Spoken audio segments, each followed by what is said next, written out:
look at intracellular parasites, they by themselves maybe wouldn't be considered life, but they do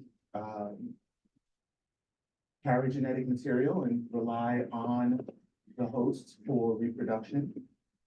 You have RNA viruses and you have DNA-based viruses. They basically have this genetic material around enveloped within a coat of protein, lipids or glycoproteins. And then these are infectious particles that can be spread any number of different ways. Respiratory particles, sneezing, coughing, etc. Exchange of bodily fluids. There are viruses that live, or at least are viable for some period of time on surfaces, and then coming in contact with those can cause transmission. We have sexually transmitted viruses, insect vectors, and then food or waterborne viruses. Prevention is very important, depending on the specific virus and the mode of transmission. There's all of these sorts of tips kind of came into play during the pandemic around hand sanitizers, decontamination. We were washing groceries. Remember that? It was really kind of over the top, but at the same time, obviously, for respiratory viruses, there were some things that did make sense with the masking and distancing. Sexually transmitted diseases, of course, you would utilize safe sex practices. So, certainly the prevention techniques that are in line with the virus spread would certainly make sense. So again, we will just talk about the various viruses. I mean, there are actually a handful that I don't even get into. The book has a section on monkeypox, which I'm not even bothering with. But we'll start with herpes virus. Actually quite common. Under the family of herpes viruses, there is HSV, which HSV-1 causes oropharyngeal diseases. Those are the blisters around the lips, for example. That can be spread by close contact or sexual transmission. HSV-2 also is an oral disease, also can be genital as well. And another disease that's spread through sexual transmission, close contact. Varicella zoster. This causes chickenpox and shingles. This can be pretty significant in older patients that may have latent disease and becomes reactivated. Cytomegalovirus, a little bit more severe, can cause GI enteritis, retinitis, and pneumonia. That's spread through bodily fluids. And those who are immunocompromised, for example, transplant patients, we have to prophylax against it. And then others in this group include Epstein-Barr, which is implicated for mononucleosis, and then HHV 6, 7, and 8. So the drugs we use are nucleoside analogs. Kind of one group for herpes simplex and varicella zoster includes acyclovir, famciclovir, valacyclovir, and penciclovir. And for cytomegalovirus, we go with a few other different agents. Still nucleosides, but they include ganciclovir, valganciclovir, and cidofovir. So basically, these nucleosides are converted to a monophosphate derivative by a viral thymidine kinase. Again, a kinase enzyme is anything that kind of transfers a phosphorus group. And they compete with endogenous nucleoside triphosphates and inhibit the viral DNA polymerase. So they block the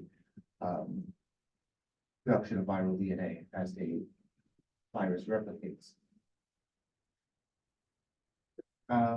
This basically is a diagram of how these agents work. I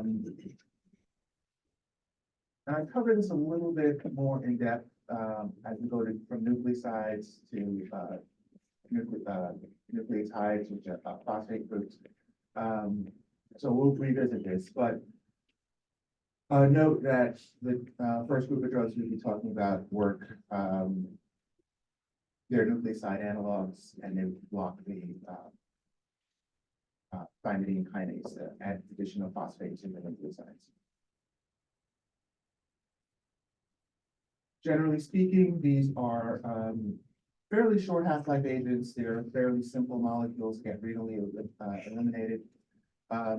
The Val agents, Val acyclovir, Val ganciclovir, those are basically, they add an amino acid daily to the nucleoside, and they basically serve as prodrugs, which extend their duration of action.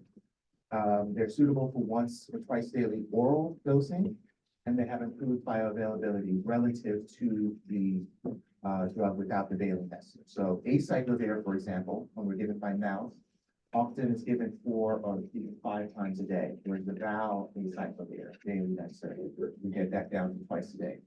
And that's the same sort of parallel with ganciclovir and Val ganciclovir. Better oral bioavailability, longer duration of action. We give it orally for milder diseases like mild herpes simplex virus, chickenpox, shingles. But acyclovir, ganciclovir, cidofovir are also given IV for more severe disease, and especially CMV in immunocompromised patients. And then there are a few that are available topically, like acyclovir. We can apply directly onto cold sores or as an eye drop for conjunctivitis. And you can develop resistance if the virus mutates to its code, the thymidine kinase. In the short term, they are generally well tolerated. Ganciclovir might have a few problematic effects in longer term use in your sicker patients. IV acyclovir is known to cause phlebitis and renal dysfunction when the drug crystallizes in the renal tubules. Ganciclovir has been known to cause leukopenia, thrombocytopenia, hepatotoxicity. When we are giving it vitrally for conjunctivitis, it's been noted to cause retinal detachment, and cidofovir is associated with nephrotoxicity and leukopenia. And then separate from the nucleotide agents is foscarnet, which is a non-competitive inhibitor of RNA and DNA polymerases. Does not require activation by thymidine kinase, and basically we use it for immunocompromised patients with CMV with ganciclovir. But can also be used for varicella zoster and herpes simplex. And you see the side effects there. The nephrotoxicity, we have to load the patient with saline prior to therapy. And when it does accumulate in the urine, and it's been noted to cause a genital ulceration as that drug in its high concentrations in the urine passes there. See the other side effects listed there. Any questions on herpes simplex? Yeah. So this drug causes a genital ulceration because of its high levels in the urine? Yeah. Really just more of a local irritant effect in the urinary tract.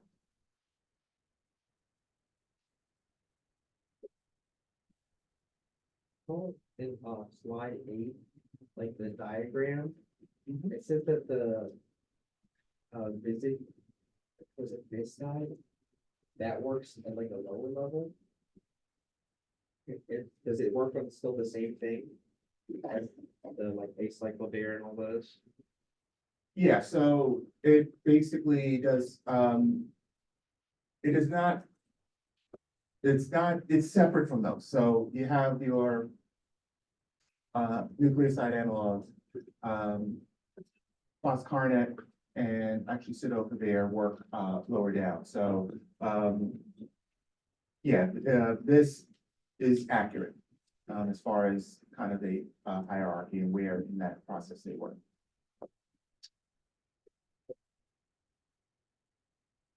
I'll get a little more into detail on when we go to reverse transcriptase inhibitors about that process. It'll make a little more sense to you. All right, next is influenza. Again, something you all will seeing and treating during flu season in particular. This was and still is quite a big deal in terms of respiratory infections. It's a seasonal illness. We have influenza type A and type B. Type A has multiple animal hosts, including birds. So when we talk about avian influenza, it's influenza B, A, excuse me. Influenza B only affects humans and spread from human to human. And then we'll talk about the flu in terms of various strains. And the strains are defined by two proteins. One is the H or hemagglutinin protein, and the other is the N or neuraminidase. So the various strains will be identified as, for example, H1N1 or H3N7 or whatever the case may be. And basically those proteins, the hemagglutinin and neuraminidase, are actually important proteins in terms of the replication and entry of the virus. Hemagglutinin basically is a sialic acid receptor that mediates entry of the virus into the target cell. And then the neuraminidase basically cleaves that complex and then causes the virus to release once it's in that target cell. You all know what flu feels like. It's a typical upper respiratory illness with high fever, muscle aches, your congestion, coughing, etc. Annual vaccination is the most important preventative measure. Basically, every year, they basically determine what strains of hemagglutinin neuraminidase will be predominant, and they often will have multiple strains covered by that year's vaccine.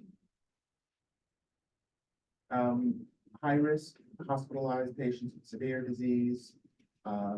We do have antiviral treatments. So typically in a urgent care setting, primary care setting, you can perform a rapid influenza test and then determine whether, even if they're vaccinated or not, whether they have the flu, and if so, prescribe drugs for the flu. Obviously, the earlier you get the medications on board, the antiviral drugs on board, the better. The virus replication peaks in about 72 hours from the onset of symptoms. And that is the window at which antiviral therapy will come. First group of drugs are of historic interest only. You will not typically be using these for flu, except in very rare cases. These are the adamantine derivatives, including mantidine and rimantidine. Really, before the neuraminidase inhibitors came out, these were the only game in town as far as oral treatments for flu. And they had both a preventative and a treatment role. You would think prevention to prevent outbreaks, if you, for example, had a country living situation at nursing home or prison where there was a risk of a flu outbreak, basically everybody gets an anti.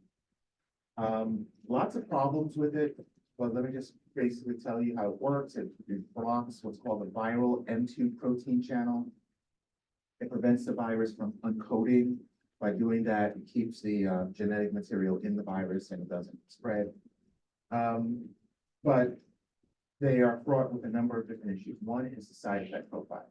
Mantidine in particular readily enters the central nervous system, causes actually dopamine release and the psychosis with hallucinations and paranoia, especially in the elderly. So in nursing homes, this was especially bad news.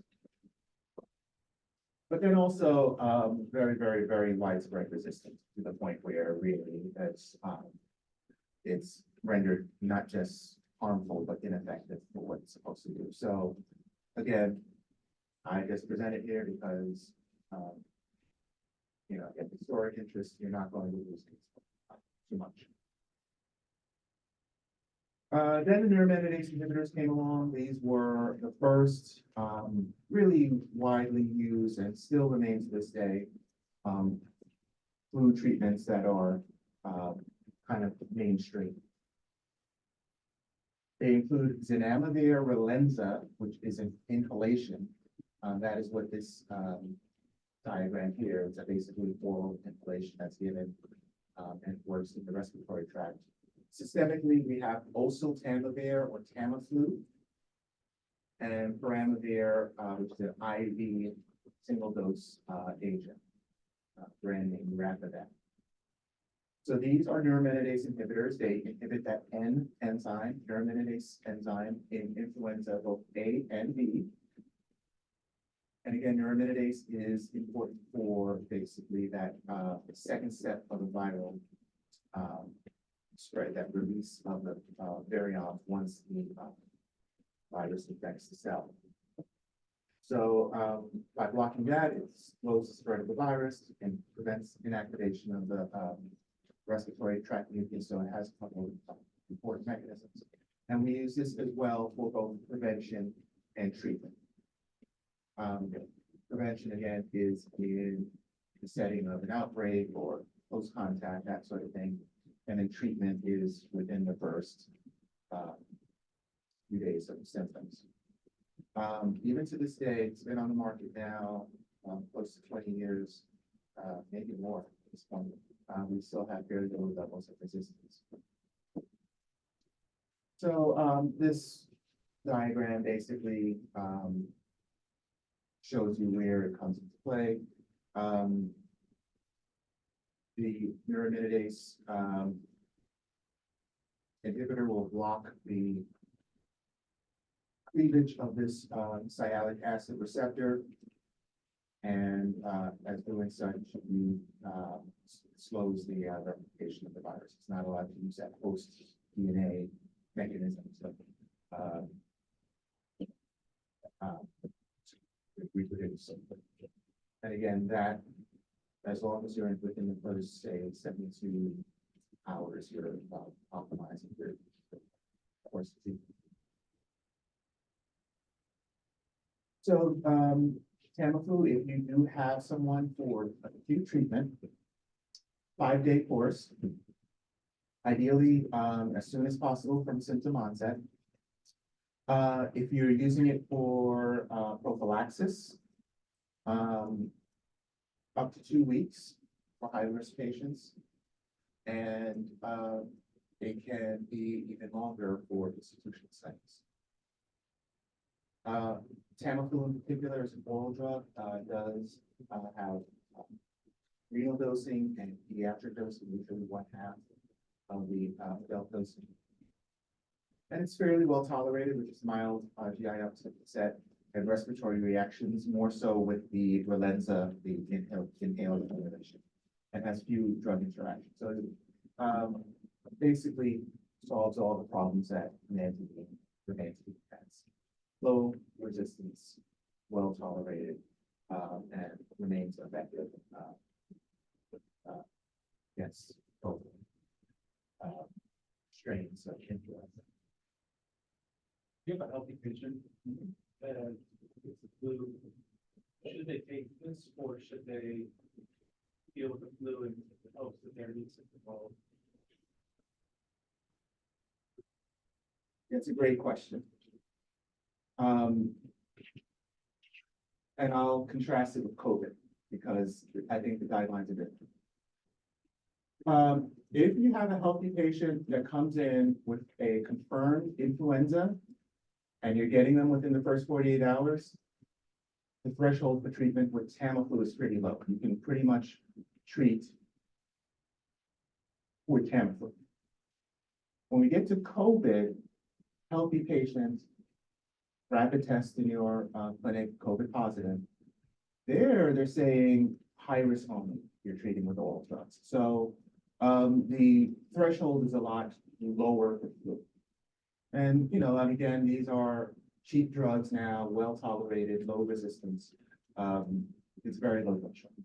So you can pretty much treat most of your patients with confirmed flu, with these drugs and catch them. All right, I have one other agent for flu called baloxavir. And it is a oral drug that inhibits the endonuclease activity, so it's different from the neuraminidase inhibitors. There are a few strains that are resistant to Tamiflu, and baloxavir maintains effectiveness with that. Honestly, I don't really see what the exact role is. Again, you don't always have the knowledge as to whether a particular patient might have that Tamiflu resistance, but if you do have that information, this is a good option. Can be used for acute treatment, symptomatic patients, as well as post-exposure prophylaxis. One shot oral dose with a long half-life can be chelated by polyvalent cations, calcium, iron, magnesium. So have to space that out for those absorption interactions. And again, well tolerated from diarrhea.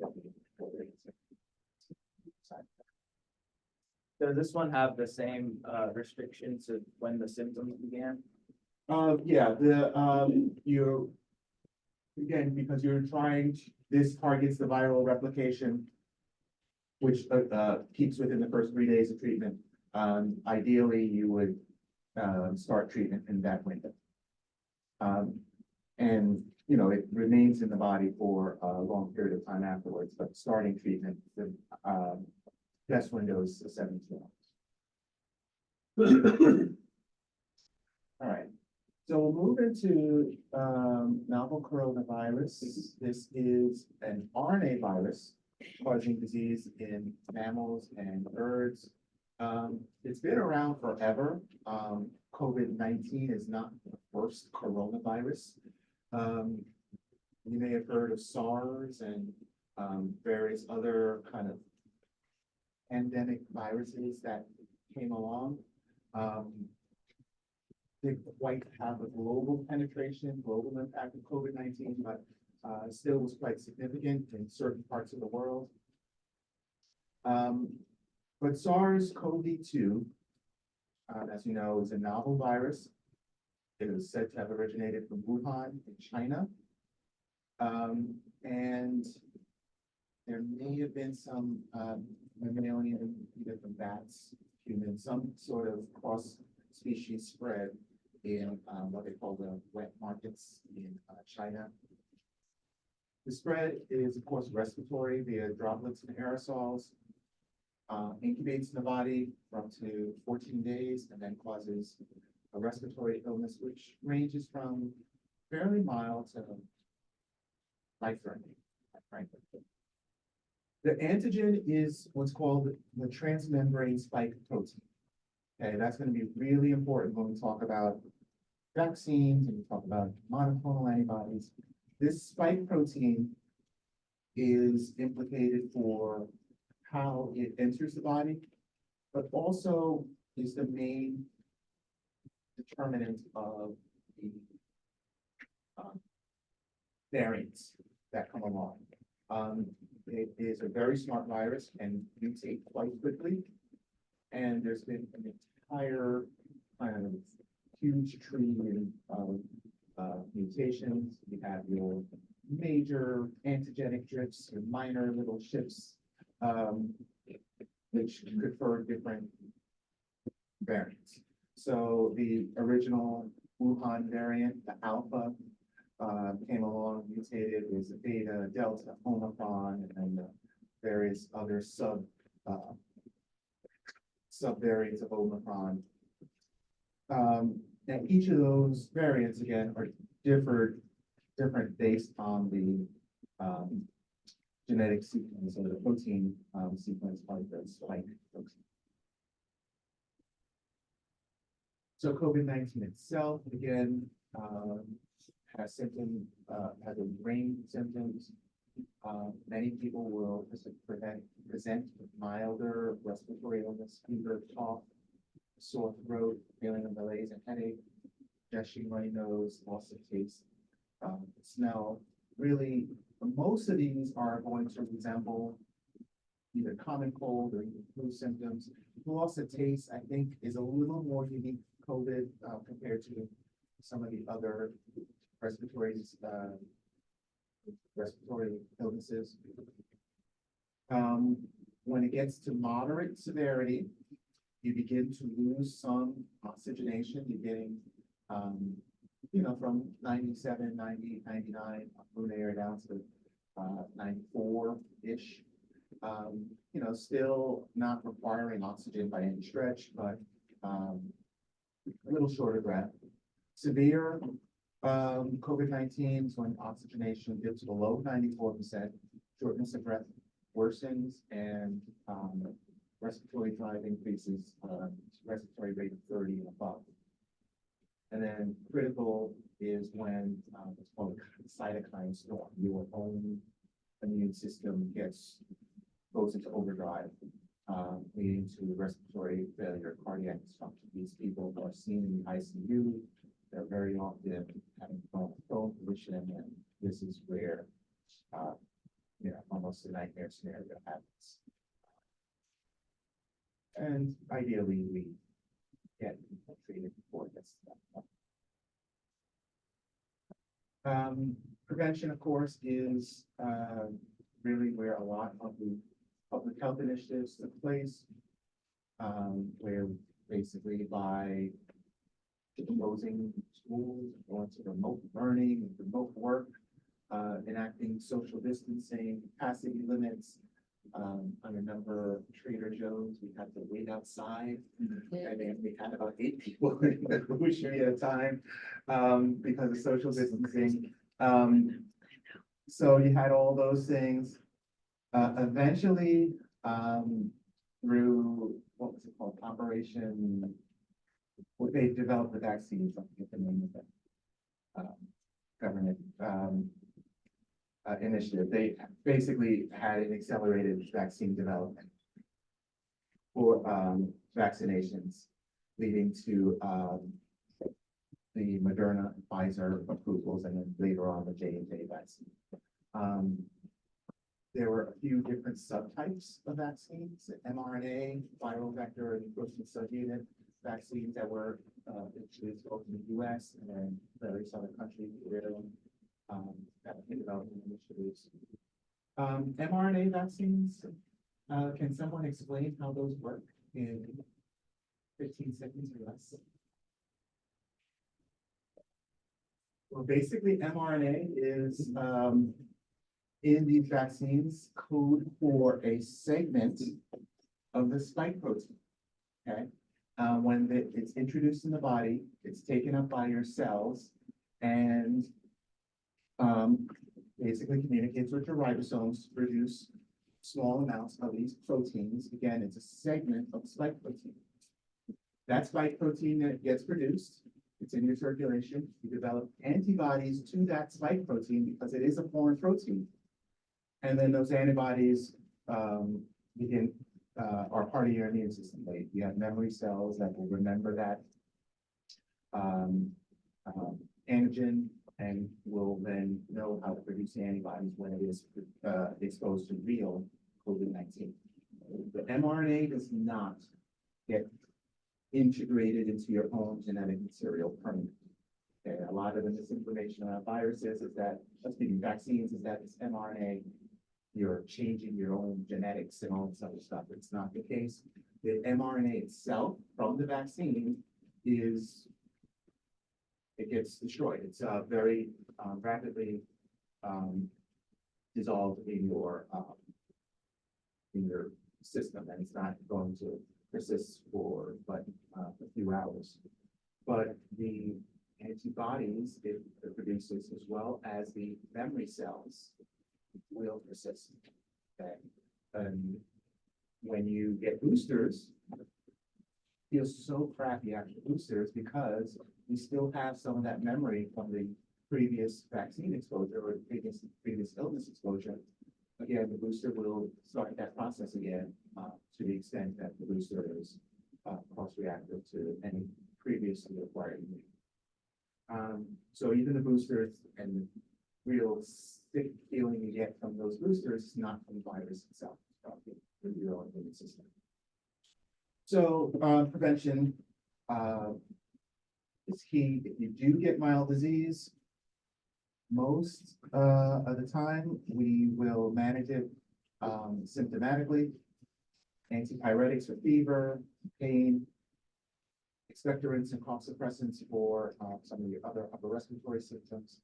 And then the oral antivirals, at least currently, are reserved to for medium to high risk patients. And healthy young adults, they say that pretty much tough it out. Isolate, don't spread it, of course, and utilize symptomatic treatment, but, they don't necessarily withdraw. If you are hospitalized, with COVID-19 with severe disease, your oxygenation is dropping and you're at risk for, severe disease, I'll talk about a few different, approaches. There's an antiviral that we use for hospitalized patients called Remdesivir, and then some other immune modulating agents. All right, we'll start with the Remdesivir. This was the first antiviral used for COVID. This is a adenosine nucleotide prodrug that's metabolized to the pharmacologically active nucleoside, which works by inhibiting the SARS-CoV-2 RNA-dependent RNA polymerase, which is a mouthful, but that is essential for viral replication. Remdesivir is an IV-only drug. So really, even before we had oral treatments, we had this IV treatment only for hospitalized patients. Basically, it's a 5-day course for your more severe patients that are still sick after the course, and then repeat for 5 days for a total of 10 days. And that would include those who are on kept meds. So, those with oxygenation less than 94%. Especially early on when Remdesivir came out, we had all these other criteria because it was on what's called an EUA, an emergency use authorization. So we didn't have full FDA approval. There had to be quite a bit of ensuring that certain patients didn't get it unnecessarily and that sort of thing was on allocation. So we have a lot more knowledge about it. We're giving it a lot more liberally now. It has full FDA approval as of 2020. So again, to the extent that you have patients with COVID that are hospitalized, this is our first option. Been noted to cause a decrease in GFR, bradycardia, hypotension. There are some immune fusion-related reactions, such as diaphoresis, hypertension, hypotension, anaphylaxis. So we do monitor the blood pressures while they're on it. And vocation, existing toxicity, it's because of its transcending operations, contributing to those with baseline ALT 10 times on the minute. Then the oral agents we use for COVID is Paxlovid, nirmatrelvir, ritonavir.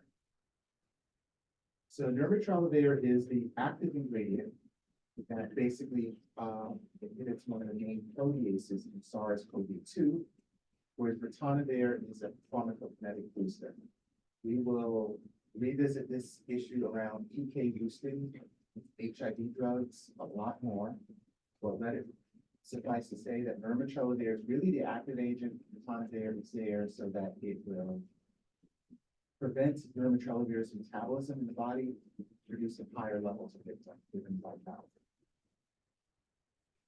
So this is the agent that's used for mild to moderate COVID in outpatients. It's a 5-day treatment course.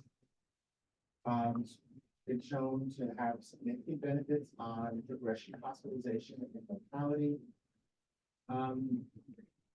And it's been reported, and I've seen this, from one of my family members, called Paxlovid rebound.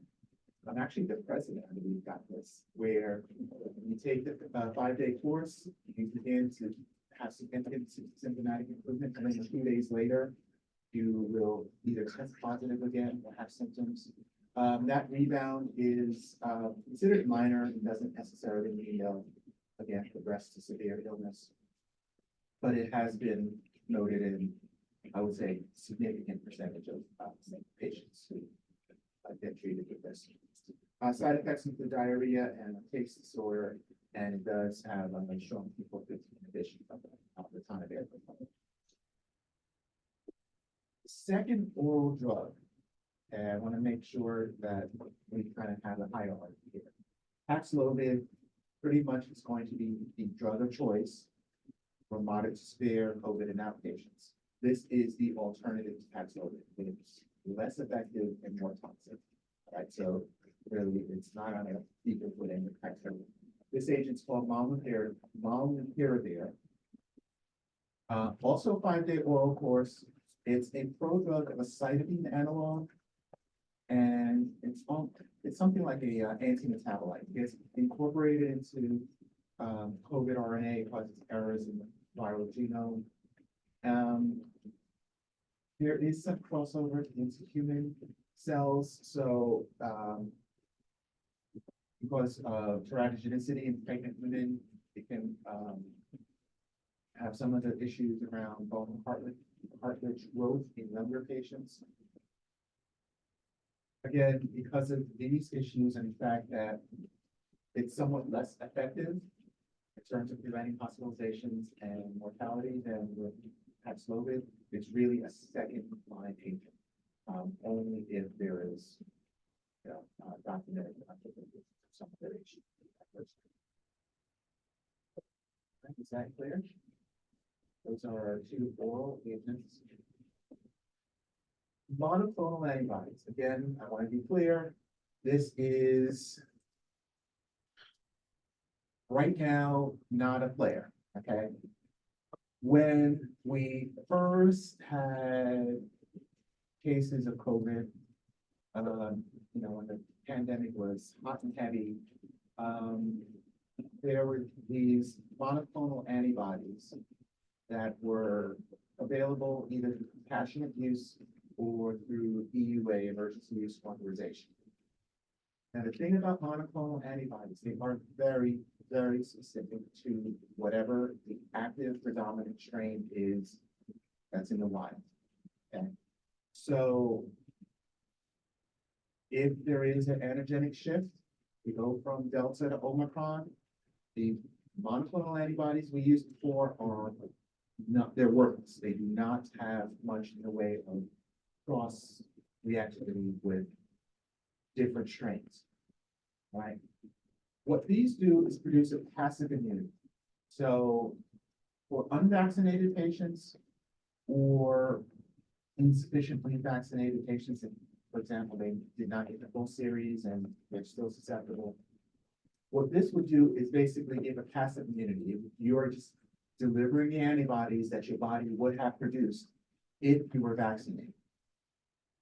And with that, again, they're very specific against the spike protein of the active variant. But right now, the predominant variants, there are no commercially available monoclonal antibodies. Okay? When Delta was predominant, we had BAM-Edi, we called it bamlanivimab and N7mab, and also casirivimab, imdevimab. We had those available in the hospitals. They actually gave it in ERs for moderate patients, infused them and sent them on the way, or gave it to patients. For Omicron, we had sotrovimab, and for the Omicron and BA2 subvariant, we have bebtelovimab. again, since these variants aren't predominant anymore, they basically are not approved for use. We also had a product called Evishield, which actually was used as a prophylactic agent. People who refused vaccinations, but who were then at high risk, we would give the Evishield. The difference between giving passive immunity like this versus a vaccine, the monoclonal antibodies will only have certain duration of action, whereas with the vaccine, you produce antibodies, again, they're not going to be in their system forever, but with the vaccine, you also have your memory B cells. So the immunity is longer lasting than the vaccine compared to. With all that being said, there are no current monoclonal antibodies. But this last year, there was one. When I started 2 years ago, there was a couple. Right now, for the purposes of what you guys are need to know, there are 0 that are current classes. Any questions on that? So is there any purpose to us, like, memorizing those names? Yeah. Okay. But in theory, if we get a major mutation, there's usually an antibody on the market within months of that, and if you're in practice, you'll have to know when it's appropriate to give antibody versus antiviral, et cetera. So that's why I cover it, but right now, they're not needed. All right.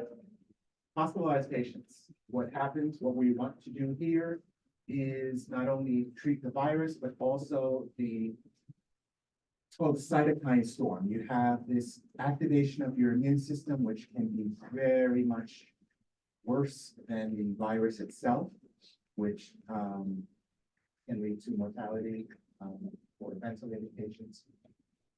So one of the things we do, and it's been shown to be a lifesaver, is give dexamethasone, either orally or IV as a 10-day course. It basically suppresses the immune system to prevent some of the really bad effects of that cytokine storm. So very often use critical patients who get both the remdesivir and dexamethasone. And in really, really critical patients, we go with some of these other immune modulating agents. First of all, with baricitinib, which is a actually tyrosine kinase type inhibitor that signals for inadequate immune cell function. That's given for 14 days for patients on a vent or inhaled oxygen. And then tocilizumab, it's a monoclonal antibody, but it's not like the ones I just finished discussing. This is an antibody against one of the cytokines, IL-6, which is 6. So that helps manage the cytokine storm as well. It's clear.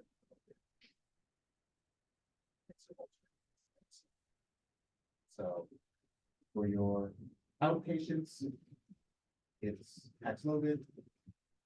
For your hospitalized patients, remdesivir. For your critically hospitalized patients, remdesivir plus dexamethasone plus or minus baricitinib or tocilizumab. That's how COVID treatments look in 2024. Yes.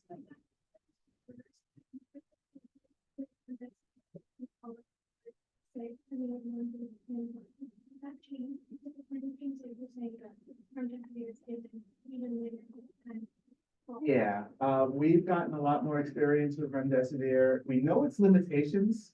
Okay, it's not going to be the magic bullet, but for critical patients who have advanced, it's better to combine the antiviral with the immune treatment.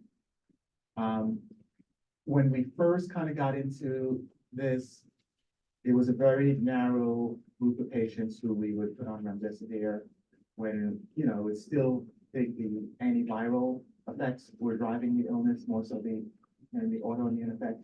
But yeah, we know nowadays that it's better pretty much for when you're in that level of severity, give the antiviral and then add the autoimmune, the dexamethasone. No.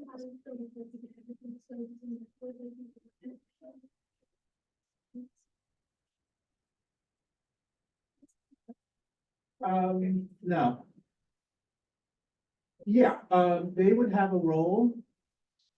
The remdesivir in terms of preventing viral replication and for the antibodies to target virus that's already in the system. So, yeah, in theory, we would do them all of the above. You know, they just, like in the height of the pandemic, there were so many patients and not enough antibodies for everybody. So, yeah, it wasn't like, you know, standard of care, pretty much everything. If in a perfect world where we had unlimited access to antibodies for everybody and it was cheap and whatever, then yes. But I don't recall a time in the pandemic when things were really bad that we had enough for everybody, so it was on allocation anyway. Yeah. You know, so, okay. So, I hope that answers the question. Any other questions? All right, great. We go to hepatitis next. Hepatitis A and B, really a lot. I mean, there's some pharmacotherapy, but really the key here is vaccination. And this is actually part of the pediatric vaccination series. So most of your patients will not have life-threatening Hep A or B, hopefully. But when we talk about Hep A, it's self-limiting, it's rarely fatal, and it's fecal oral route. And, you know, if you're infected or vaccinated, you're pretty much immune. But there is a immunoglobulin available for post-exposure for Hep A that's not routinely used except for immunocompromised vaccinations. Hep B is highly infectious, 50 to 100 times more so than HIV. And chronic infection is the major reservoir. So there can be a kind of a latent pool of hepatitis B in certain patients. This can be spread via IV drug abuse or through sexual transmission. And basically, if you do have chronic Hep B with persistent antigen levels for more than 6 months, really the idea is just for control, not cure. Again, Hep B vaccine is the main intervention to control. And there is a Hep B immunoglobulin as well. So treatment is indicated for those with or at high risk for liver-related morbidity and mortality. And really, that's a little bit of it. There are interferons for Hep B. They're out there. We don't use them too often, only for higher risk patients. And again, that includes immunocompromised who will be prone to those that latent Hep B to flare up. And interferons, again, are part of your normal immune architecture. They have a bunch of immunomodulatory effects that will be activated and come out of your body to fight off virus. Interferon alpha, they're really tough to tolerate when given. Interferons as a whole, there's interferon alpha, interferon beta. They basically cause a lot of flu-like symptoms because, again, it's part of your own function that gets activated by it, and really what we call flu-like symptoms are really more your own bodies that's being activated. So they have, you know, flu-like symptoms, side effect, as well as central nervous effects, depression, suicidal ideation. and blood restorations. And the duration of treatment can be up to 24 months. So really hard to tolerate, have to manage the flu-like symptoms with analgesics and antibiotics, et cetera. We also have some oral agents, nucleoside agents, entecavir, tenofovir. Have a lot to talk about tenofovir a little bit later. But these are agents that have antiviral effects. And amphibitin and adaptogene as well. Again, I kind of go through this pretty quickly because this is not going to be a major issue. Hep C, on the other hand, I think it's really important. Okay, so Hep C affects 3.2 million people. It is kind of one of these insidious chronic diseases. You can live with Hep C for a while, but once it clears up and gets activated, these patients are at risk for mortality. Transmission is via IV drug abuse, mother implants, and men who have sex with men. It seems to really, I think the last 10 years or so has seen a dramatic change in pharmacotherapy. We've had a new group of agents called the acting antivirals, which I cover with you today, that really have changed things, but also brought a lot of questions in terms of who's a candidate for treatment, how the public sector will pay for treatment. So I'll get into those issues in a minute. So most acute cases will go on to be chronic infections. You don't clear it with just your host immune response, but our drugs are able to have a curative effect. So in 2024, we can now say our goal of therapy for Hep C is to eradicate the infection. A big cure. It's not possible 10 years ago, and certainly not possible without drugs with just your immune system. When we cure Hep C, we of course prevent any progression to end-stage liver disease from hepatitis or any other complications. Again, here's a situation where ideally treatment is recommended for all patients. And we do baseline testing to determine the duration of therapy. There is some genetic markers I'll talk about in a second. We don't use interferons anymore. The fluid drugs are much better tolerated.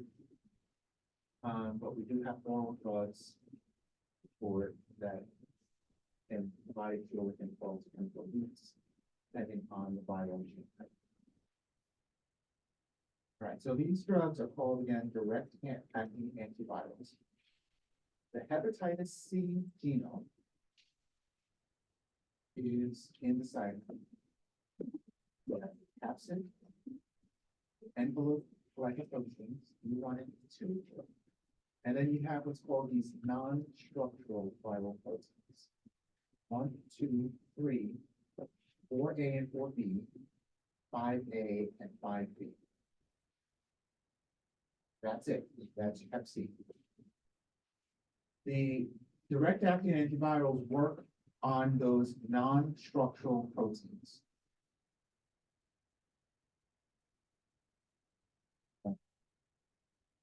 Particularly 3 and 4A, which is a protease and helicase enzyme, respectively.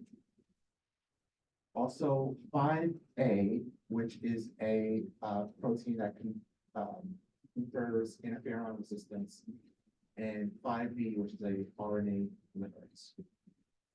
So these proteins, these non-structural proteins, drive viral replication and persistence. So they basically are the survival mechanisms of this virus. And what we've figured out now is that we can target these proteins with drugs that are safe, well tolerated, and highly effective, like really highly effective. but are can be specific for certain phenotypes and, ridiculously expensive. And so here are the ones that we use right now.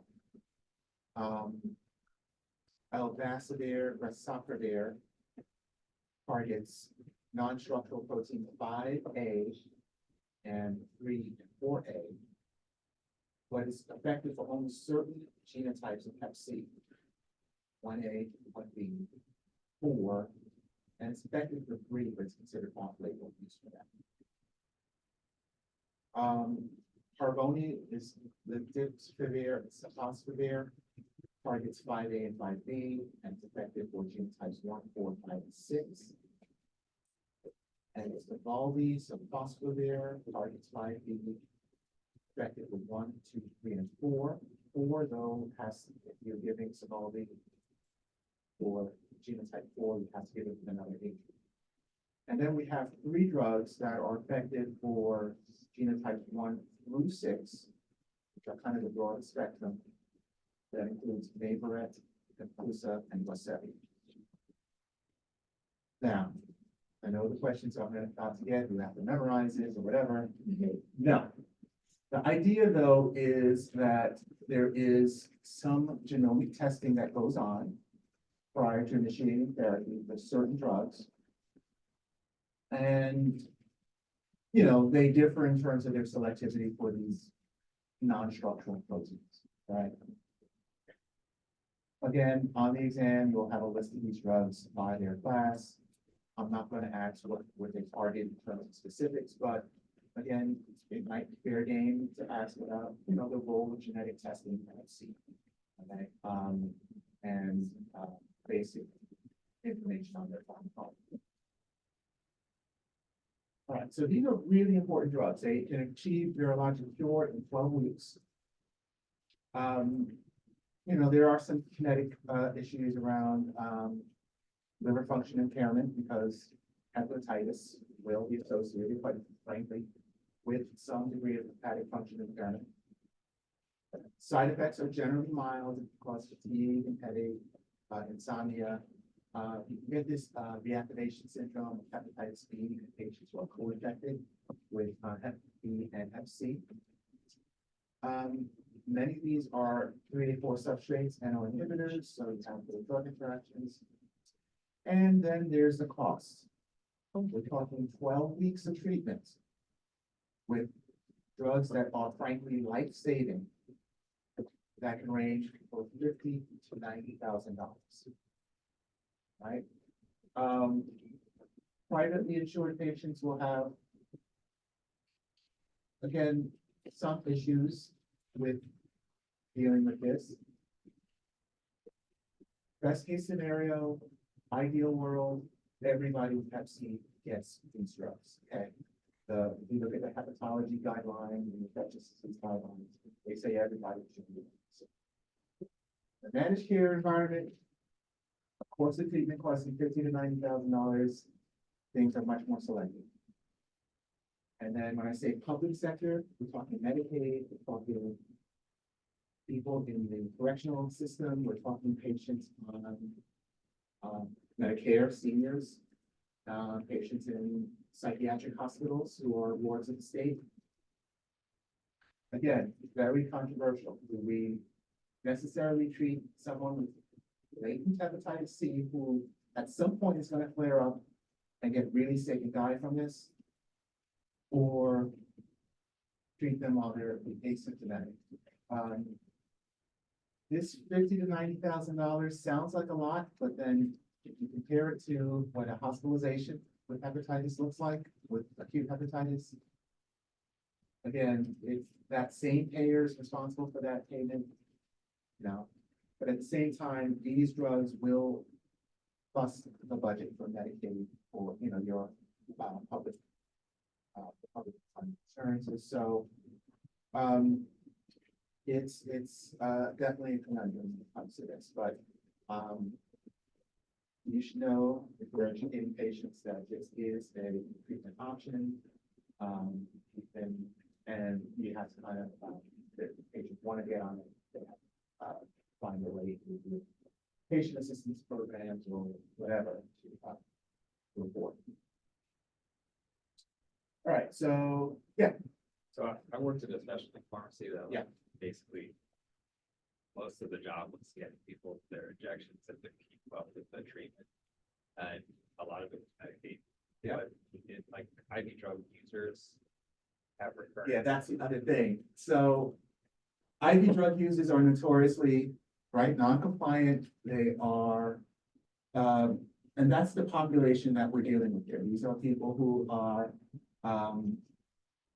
might have mental illness, might have a history of drug abuse. And we are now saying that their lives, I hate to sound callous, but their lives are worth the $50,000 to $90,000 it will take to cure them with these drugs. And they will only work if they are compliant with the 12-week course of treatment.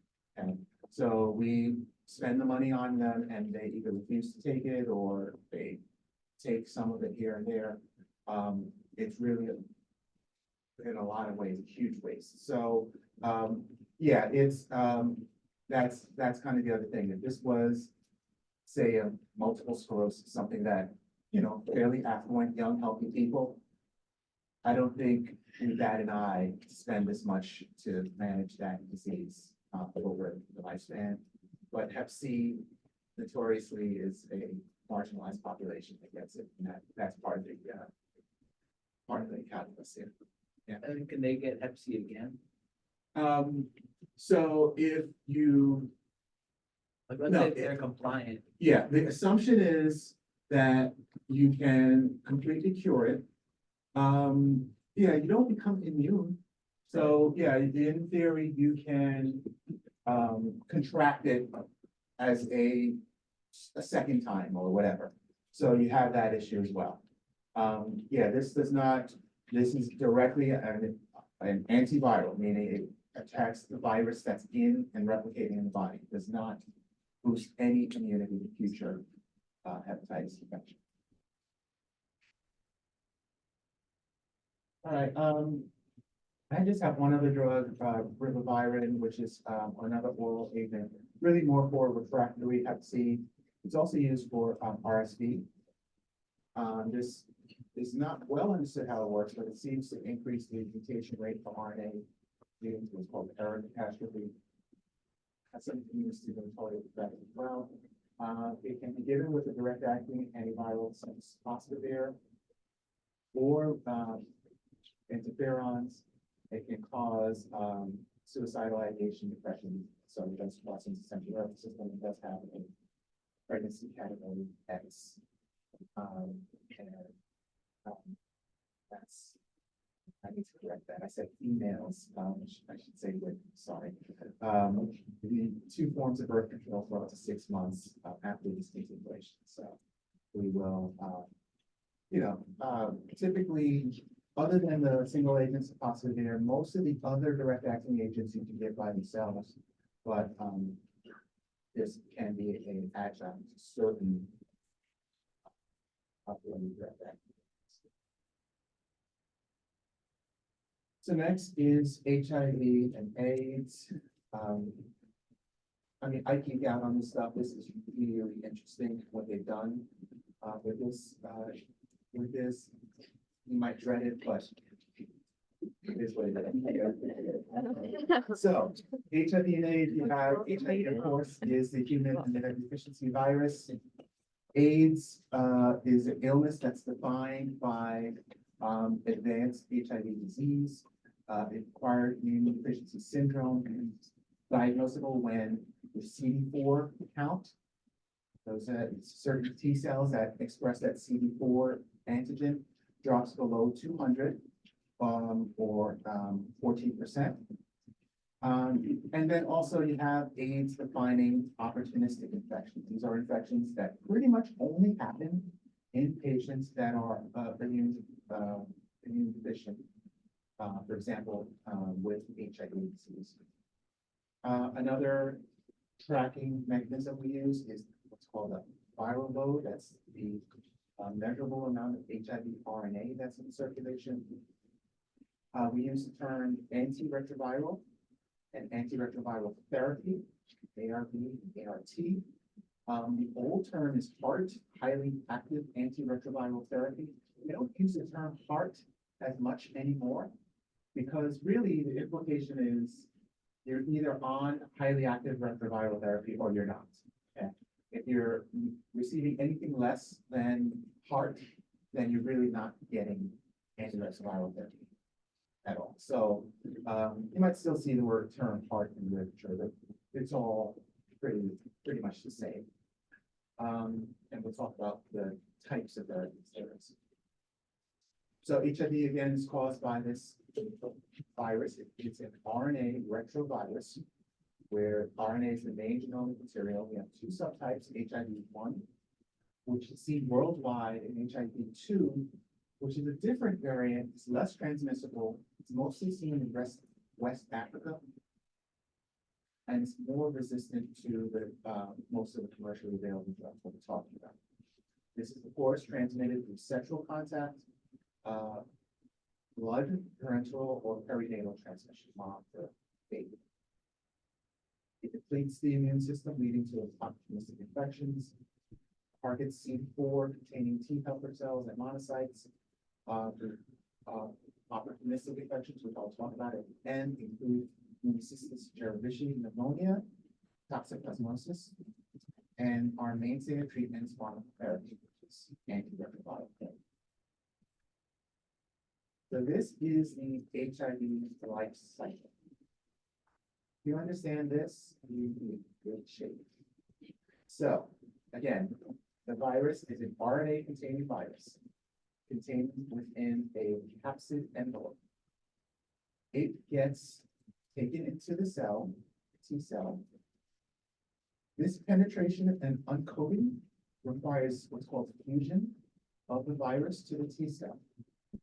This fusion process can be inhibited by a number of drugs called entry or fusion inhibitors. So the first, well, I don't want to call it the first. This is a group of drugs that attacks the first step in this process. Once it's in the cell, there is reverse transcription, meaning you're taking this RNA and converting it into DNA. Reverse transcriptase inhibitors work by blocking that very process. These were the first group, the nucleoside reverse transcriptase inhibitors, first group of drugs found to be effective for HIV disease. We also have drugs that are reverse transcriptase inhibitors but are non-nucleosides. So this is the group of drugs. The ones in parentheses are ones that aren't much in clinical use anymore. But they fall into those categories. So then you have DNA. DNA then has to be integrated into the host cell. And we have drugs that prevent that. Those are called integrase inhibitors. Integrase inhibitors are probably I would say the most important drugs nowadays. Even though every regimen has the non-nucleoside reverse transcriptase inhibitors, integrase inhibitors really have taken on, kind of boosted this the availability of treatment to the next level. They're really, really good drugs. They prevent the integration of the viral DNA into the host DNA.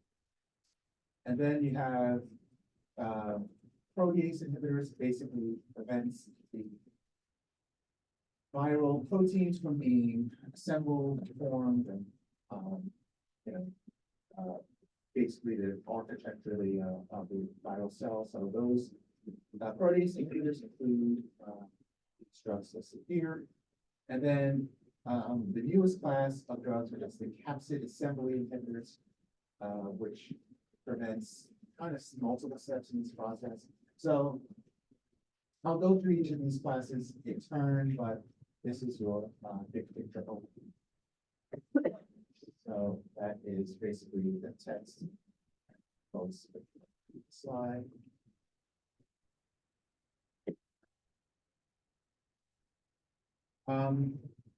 So HIV disease progresses from acute, where in the first few months of treatment, you have kind of a, initial kind of retroviral syndrome. Feels like mono or some of those other acute viral illnesses. But you undergo kind of a long latent period, okay, where you're HIV positive, but you're not necessarily symptomatic.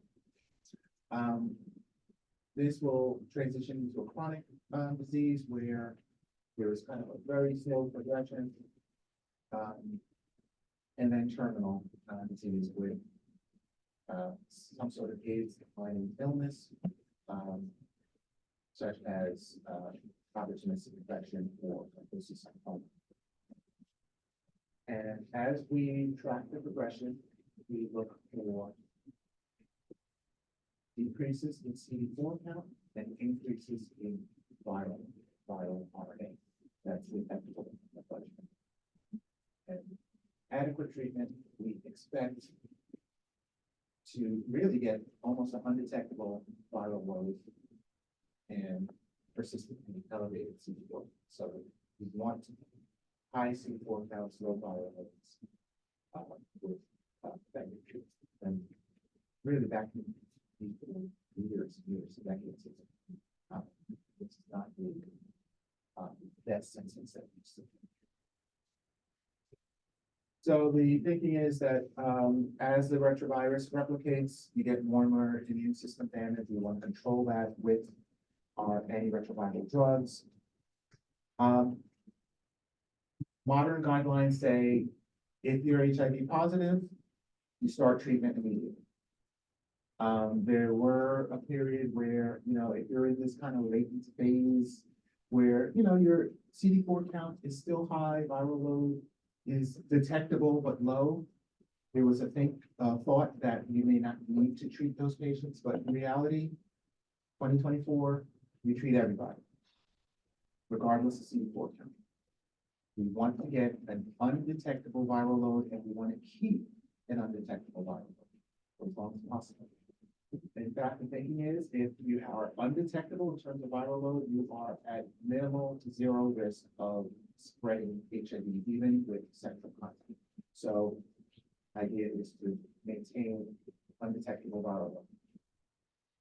We have to use combinations of antiretrovirals, right? Usually 3 drugs, because of the rapid development of mutations and resistance otherwise. So that's acute treatment. We also have prophylaxis. Very relevant to healthcare practitioners is a post-exposure prophylaxis. If, for example, through some needle stick or some other exposure, you get exposed to HIV blood, there is a regimen for post-exposure, and then also pre-exposure prophylaxis. This is for sexual contacts of patients who are HIV positive. There are regimens now that can be given continuously, long-term, to those sexual contacts that will minimize their risk for HIV. So I'll talk about acute treatment, pre-exposure, and post-exposure prophylaxis. Again, here are the classes of drugs we'll be covering, starting with the nucleoside and nucleotide reverse transcriptase inhibitors. So again, just as a review, we kind of talked about these in the context of herpes antivirals. So basically, these nucleotides are components of human as well as viral DNA and RNA. They are broken into purines and pyrimidines, right? Purines are adenine and guanine, A and G. Pyrimidines are cytosine and thymine, DNA, and uracil is contained in RNA. Purines have 2 rings, pyrimidines have 1 ring. When these purines are added to a ribose, they are, nucleosides. Alright, so adenine plus the ribose is adenosine, which is the nucleoside. And then they become nucleotides when you add the phosphates to them. And you can have 1, 2, or 3 phosphates. So you go from adenosine monophosphate, AMP, to adenosine diphosphate, ATP, to adenosine triphosphate, ATP, based on the number of phosphates added to that nucleoside. Right? So the drugs are going to be analogs of these agents, of these, naturally occurring chemicals.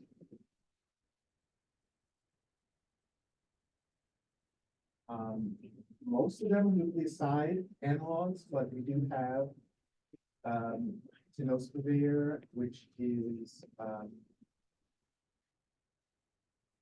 tenofovir, which are nucleotide analogs.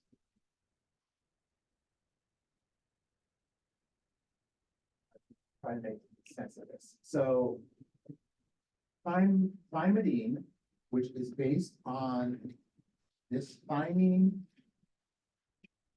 base. The analogous drugs to that are AZT, zidovudine, and D4T stabidine. And AZT, of course, is the first drug that was widely used with known antiretroviral activity. Stabidine came out some years afterwards, and it's kind of fallen out of favor altogether, so we don't use much stabidine. But zidovudine really is of historic interest because it's the first. Cytidine, okay, analogs is based on the cytosine base. They include emtricitabine and lamivudine. These are drugs that we still use quite widely. Now, these groupings are relevant because we're not going to use two drugs from the same group. We will pretty much always have two nucleoside or nucleotide analogs in a antiretroviral regimen, but those two cannot be from the same group. So we're not going to use lamivudine or emtricitabine. No, we're not going to use lamivudine and emtricitabine in the same drug regimen. And that's really the relevance of these groupings. We're going to have two nucleosides, but with different bases. Guanosine, which is based on guanine base. The drug here is bacavir, it's Biogen, and then adenosine analogs, which is based on adenine base, includes didanosine, tenofovir, which probably is the most widely used of these agents. Tenofovir has two different salts.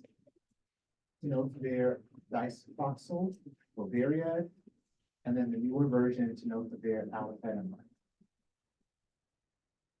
This is a whole big thing. So these aren't equivalent in terms of therapeutic use. Tenofovir, again, they're both based on the same base of adenine, but tenofovir disoproxil was introduced first. It had some limitations in terms of achieving adequate blood levels in the body and some toxicity or whatever. Then the same drug company developed a newer version, Vemlidy, tenofovir alafenamide. Problem is, they still had the patent and exclusivity on the first version. So the company literally had this better drug. It's a demonstrably better drug, a better version. But they sat on it because they wanted to maximize their profits from the original drug. There's all sorts of ethical issues that came out. There's a whole deep dives, podcasts, whatever you want to, if you really, again, geek out on it the same way I do. But basically, they got a lot of pushback. They didn't break any laws, but they milked the first drug. Really, they cost a lot of lives because a lot of people cannot tolerate this, and they could have had access to the newer version, but they did not release it because they wanted to maximize the first game. Anyway, they both remain on the market, and again, they're not considered equivalent. You can use one or the other, but not both in the same patient. Question? Are these completely selective for transcriptase for HIV, or do they affect other? You can use these for Hep B as well. Like lamivudine and tricidine have been used successfully as part of hepatitis B treatments, as well as tenofovir. Right, so these reverse transcriptase inhibitors, yeah, in theory, can be helpful for a number of retroviruses, RNA-based viruses. By far, the most research and most, well set, most best established is HBI. All right, so these agents require phosphorylation, so triphosphate form. So you take them, they just, kinases will add the phosphate to them. And then once they're phosphorylated, they will look a lot like the bases for viral RNA.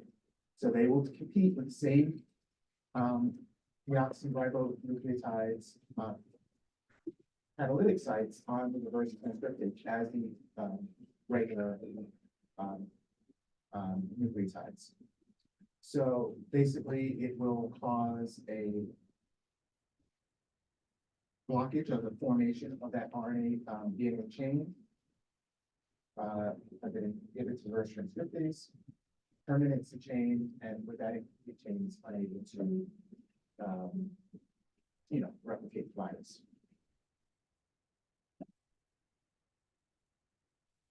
All right, adverse effects here, mostly with some older drugs, again, the ones that we don't use as much nowadays, statine and vancomycin. Still use zinobidine from time to time because it's, very well established safety record, especially in pregnancy, that sort of thing. But side effects include peripheral neuropathy, pancreatitis, lipoatrophy. That's a problem with a lot of HIV drugs. These are basically random fat deposits that can be seen. Myopathies, lactic acidosis.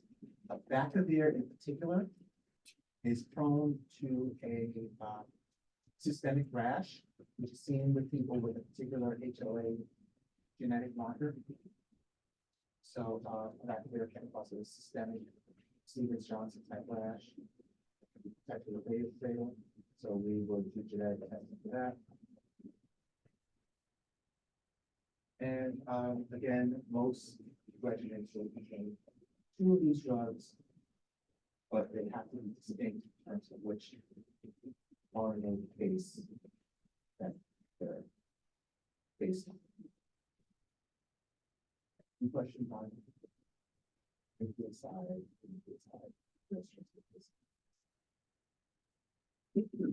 the non-nucleotides, not used as commonly, but they're out there. They basically will work on a site separate from the nucleoside agents. Okay, so this is the reverse transcriptase enzyme. It basically works at a different site that induces a conformational change. So this is what reverse transcriptase looks like before the inhibitor binds to it. Once it's bound, it's just a different structure, so the enzyme will not work. There are 2 generations of non-nucleoside agents. First generations agents, nevirapine, filabrine, and efavirenz, produced between 96 and 99, and then in 2000s we have filabrine, tabrine, and ribipivir. Second generation agents have somewhat lower barrier for resistance. I'm sorry, a higher barrier for resistance. You have less resistance to those.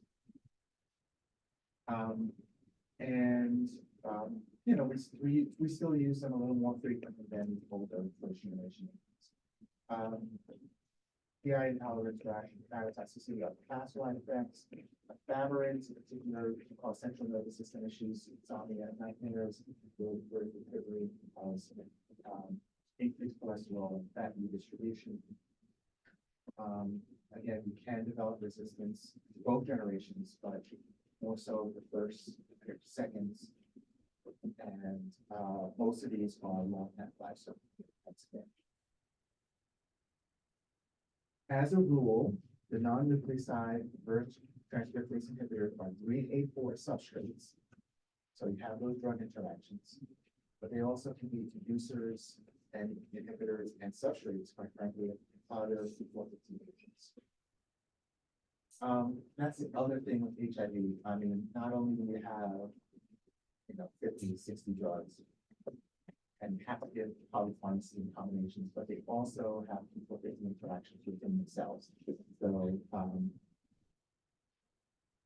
you really have to know the pharmacology when you're dealing with HIV itself, but then, God forbid, you have an HIV patient with high cholesterol. And now you have to give a statin that do not go to the 3A4, which you should know, includes pravastatin. Okay, so that's the one statin drug. It's not have a lot of P450 interactions, and you'll see a lot of your HIV patients on pravastatin. Oral contraceptives, not a problem, unless, they're P450 inducer, like efavirenz, that tends to deactivate these agents. Drug interactions galore. Next group are protease inhibitors. Protease inhibitors again inhibit the protease enzyme that prevents the virus from making mature viral proteins. Right? And these also come in two generations. Older first generation agents. You don't need to mention one, ritonavir, tenavir, meltenavir, saquinavir. Ritonavir we use primarily as a pharmacokinetic booster. So I will revisit this concept. Ritonavir is co-formulated with durmatrelvir in Paxlovid, which was the COVID antiviral we talked about earlier. But it's also co-formulated with a handful of second generation protease inhibitors, as well as a couple of integrase strand transfer inhibitors we'll talk about next. So a pharmacokinetic booster basically is a drug that inhibits P450 enzyme, allowing other drugs that go through that same enzyme to not be metabolized as fast or as quickly, thereby maintaining higher levels in the body. So a drug like Calitra, which is lopinavir and ritonavir. Lopinavir is the active protease inhibitor, and ritonavir is the pharmacokinetic booster. We'll give it together. By now, lopinavir does have sufficient blood levels thanks to the boosting effect of ritonavir. The dose of ritonavir in this formulation is a pretty modest dose, okay? Compared to standalone ritonavir that we used as a protease inhibitor back in the day. So the pharmacokinetic boosting doses of ritonavir are relatively small compared to the standalone protease inhibitors. But the other second generation drugs are listed here: fosfenavir, atazanavir, boosted enzaimavir, which contains another booster called pabisistat, darunavir, boosted darunavir, and saquinavir. Protease inhibitors, they do have some baggage. Again, another one of these drugs with the fat distribution issues, so lipodystrophy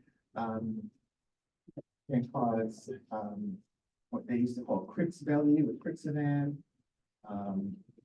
fat distribution in the truncal area, then also the buffalo hump and back. But other effects include dyslipidemias, insulin resistance, and GI intolerance. They are P450 substrates, but also ritonavir in particular is a P4 inhibitor. The booster drugs include ritonavir, but then also this agent called clobetastat. Clobetastat by itself has no protease inhibitor activity, but it's used as a pharmacological booster. Are we clear with the concept around pharmacokinetic boosters? All right. And the second generation, again, have better activity against resistant strains. So again, drug interactions galore, they're all 3 or 4 substrates. They are often as well as inhibitors and will carry those drug interactions accordingly. Right. And this, I think, again, like I alluded to earlier, are probably the most important of the newer agents. These are the integrase strand transfer inhibitors. This, it blocks the step where the DNA that came from the reverse transcriptase process are now being integrated into the host cell. It blocks that process. Agents here include valtegravir, dolutegravir, elritergravir, bictegravir, and cabotegravir. A lot of these are just, a couple are available just in combination products. Now with these integrase inhibitors, they are co-formulated with either 1 or 2 of the nucleoside reverse transcriptase inhibitors, which makes it possible to have 1 and 2 pill regimens, whereas in the past, very often people were on 12, 16, 20 pills a day. So really has, again, in a lot of ways, pharmacologically, and then also from just a practicality standpoint, very revolutionary. Any retroviral pill.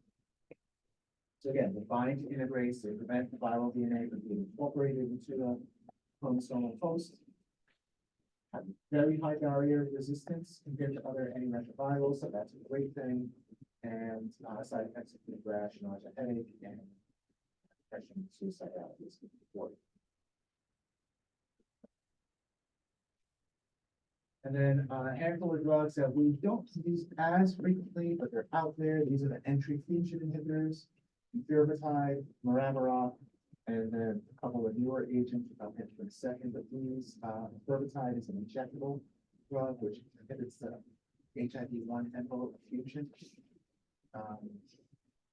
The Moravirol blocks what's called the CCR5 co-receptor, which is a part of the fusion and binding process for HIV-1 and 2. Ibralizumab is a monoclonal antibody that's directly against it's called the CD4 host attachment inhibitor, but it's only relegated for heavily treatment experienced patients who begin to see treatment failure because of multi-drug resistance. This is another, as a monoclonal antibody, it's given as a infusion every 2 weeks. And then finally, one of the newest infusion agents, Temsavir, is an oral regimen that's again preserved multi-drug resistance HIV. That blocks another subunit for the So those are 4 agents, kind of all different mechanisms, but belong in the family of agents called entry fusion. I would say they're really more second, and in the case of these 2 drugs, really third agents. And then finally, the newest drug is the capsid inhibitor. It's a novel mechanism which basically targets the capsid. This core is a protein that basically envelops the virus and protects the viral RNA. And the capsid inhibitor inhibits multiple steps of this HIV life cycle, including the uptake of the proviral DNA, the viral assembly, and the formation of the capsid 4. So has multiple steps in that process. Basically, there's a loading dose that's given both orally and injectable. And then once you have that loading dose, twice a year injection. And also injection site reactions.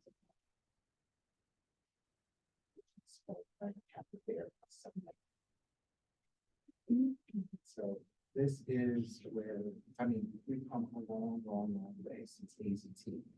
In the late nineties. It's really impressive. Yes. All right.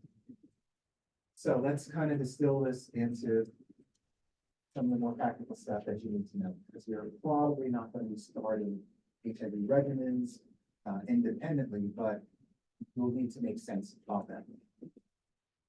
A HART or an ART, a antiretroviral regimen, will typically contain what's called a backbone of at least 2 nucleotide reverse transcriptase inhibitors.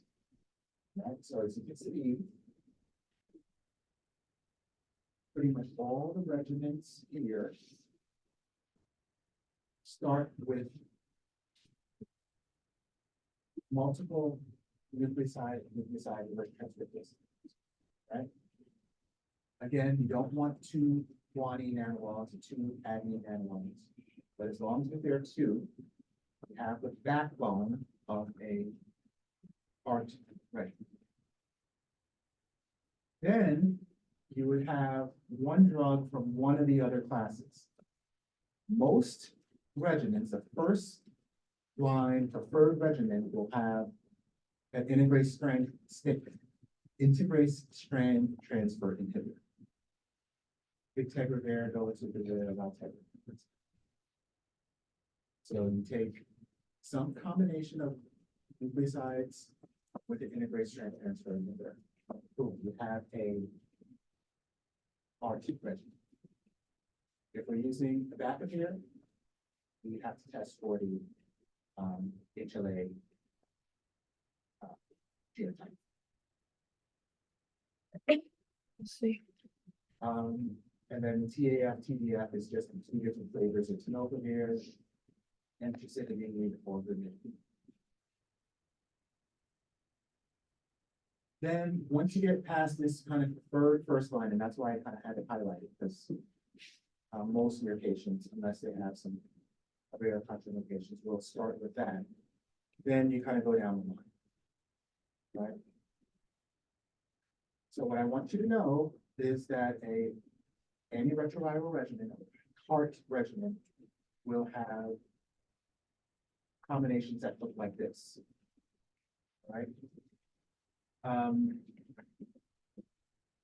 So on a multiple choice assessment, you might be asked, well, which of these regimens make sense based on the categories of drugs that's being combined, right? So you should be able to kind of pick out, all right, this regimen has 2 nucleosides and integrase strand. That makes sense. Whereas this one with, you know, the 2 protease inhibitors, it doesn't make sense.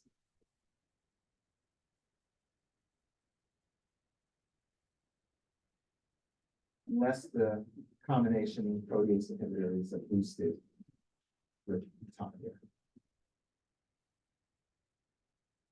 It's our sheet has these by class, right? Yes. Yes. Like about the sheet too, for the NRTIs, are we gonna get as well which ones are analogs of blood? Yeah. So that's what. Yes, I mean, yeah, they will not, I don't have it broken down by which analogs they are, but they're grouped that way. I won't ask questions that will require you to make that discrimination. Okay. Yeah, so they won't be asked in a way where you have to discriminate between, you know, 2 the same versus 2 different ones. So you're not. But you will need to know that in general, we will avoid combinations that are two from the same nucleotide base. Okay? You'll need to know that, but you won't be able to you won't be asked to discriminate that on a multiple choice assessment. All right. See, I'm tough, but I'm fair. All right, so this is what the heart regimens are, all right, for treatment. Prophylaxis. I need y'all to lock in here because this is important too. PrEP and PEP. Pre-exposure prophylaxis. This is for your high-risk patients who are sexual contacts with HIV positive patients or who do so much IV drug abuse and sharing of needles or whatever that they need to protect themselves. We have 2 regimens that are given continuously for PrEP, pre-exposure prophylaxis. That includes combination emtricitabine and tenofovir, which is either Truvada or Descovy, based on which flavor of tenofovir you're giving. Yeah, tenofovir has the 2 different salts or whatever. Once a day for as long as necessary. Also, cabotegravir is a IM drug that can be given every 2 months for pre-exposure prophylaxis. These are continued indefinitely with testing being done every 3 months to make sure they remain negative for HIV. Pre-exposure prophylaxis should also, as you know, healthcare clinicians and educators, you should still counsel your patients that they should engage in safe sex practices because they can still get other STDs. And to the extent possible, don't use dirty needles, blah, blah, blah. But if with pre-exposure prophylaxis, we can reduce the transmission of HIV from a positive partner to a negative partner down to like 1% or something. They're really effective. And again, if the partner that does have HIV is virus suppressed as well, obviously that is all the better. That's pre-exposure prophylaxis. Post-exposure, PEP. This is indicated for healthcare workers after a needle stick injury, sexual assault victims where the perpetrator of the assault may have HIV, or IV drug abusers and who shared a needle with someone who they're pretty certain has HIV. The post-exposure prophylaxis is pretty much an antiretroviral regimen, a heart therapy. 2 nucleoside reverse transcriptase inhibitors plus one of either an integrase inhibitor, protease inhibitor, or nucleoside. So they're going to look like the regimens from this slide. Okay. Post-exposure, though, is after a reasonable suspicion of exposure, and then 4 weeks. It's not lifelong. You do the testing at the end of that, and hopefully they remain negative. That's post-exposure prophylaxis. So we're clear on the differences. Treatment, pre-exposure, post-exposure.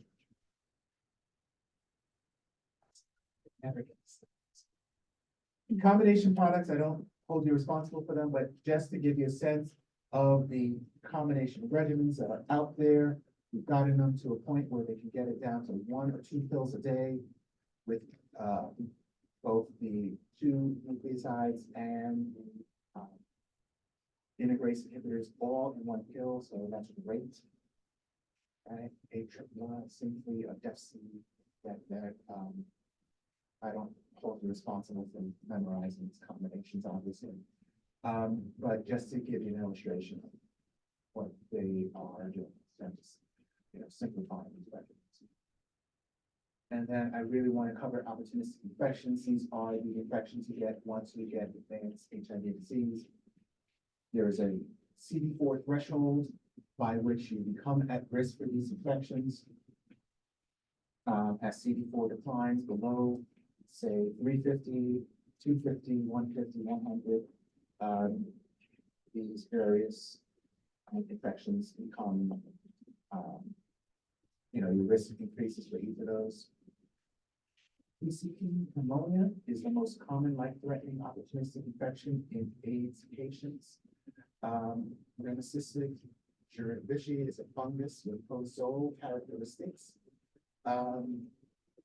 The treatment is with sulfamethoxazole trimethoprim Bactrim. And we can prophylax as well with Bactrim, except the dosage is much less. So with Bactrim in treatment, I believe we have like 3 times a day at the double strength, or even IV Bactrim, whereas the prophylaxis, either single strength once a day or double strength twice, 3 times a week. Candidiasis thrush is an opportunistic infection of either oral or esophageal is the more serious scenario. Treatment is with diflucan over 7 to 21 days. Esophageal infections get the longer course. We can give that in addition to a localized treatment like a switch and swallow and statin. But there is no primary prophylaxis, so we wait for it to rush to diagnose and treat. And then here are some of the other prophylaxis regimens that we do. Some of these kind of are a review, like the tuberculosis, we can prophylax with a triple regimen that we talked about last week, like rifampicin and isoniazid plus pyridoxine.